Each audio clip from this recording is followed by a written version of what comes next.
करते कर्मों के हिसाब से एक बार राजा पहुंच गया शिकार खेलन, और घोड़ा उसका जबरदस्ती दूसरे राजे के राज में ले गया। और वहाँ के जो गुप्तचर थे, सीआईडी वाले या उसके फौजी, उन्होंने पकड़ के जासूस समझ के मार कुटाई करी उसकी बहुत ज़्यादा। उसकी आवाज़ चली गई और उसके बाद जो है वो घेर के चले गए। उधर से कोई तेली आया, तेली उसने देखा, चलो उसने वो ले गया उठा के, दवाई वगैरह करके उसको ठीक कर लिया। और कोल्लू पर उसको बिठा दिया करें, अर्ज करी ना, पहले वो बैल जोड़ते थे, अब वो सारा दिन उसके काम करे, करते करते उसकी कुदरती आवाज़ भी आ गई। तो उसके बाद वो कई बार जब गुनगुनाता तो उसके बचनों में ऐसा रस था, कशिश थी, सारे आके सुनते। और वहाँ का जो राजा था उसको गाना बजाना सुनने का बड़ा शौक था।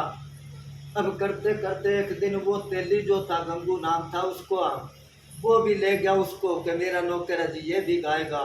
क्योंकि बड़े बड़े गाने बजाने वाले आए थे, उसको धक्के मार के बाहर निकाले, भी तू कहाँ, इतने बड़े गवैये है। वो कहने लगा जी 2 मिनट का टाइम दे दो।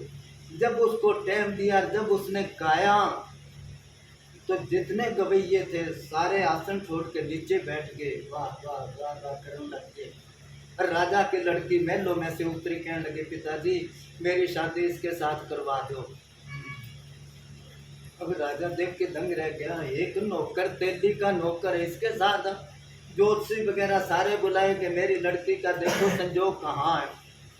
उन्होंने कहा अभी इसका संजोग जिसके साथ है उसमें ये गुण है, मगर ये गुण तो इस टाइम पर राजा भोज में है, इसका संजोग तो वहां लिखा है। राजे ने तलवार कह चली कि सच बता तू कौन है, तू मेरी लड़की की जिंदगी खराब कर रहे हैं। वो कहने लगा राजा अगर पूछता तो मैं राजा भोज ही हूँ, मगर ये कर्मों का हिसाब था, इसलिए मैं, वहां से कहावत बन गई कि कहाँ राजा भोज कहाँ गंगू तेली। सही है जी, सही है ना बात।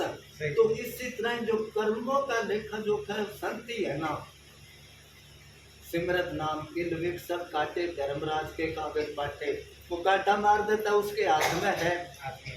तो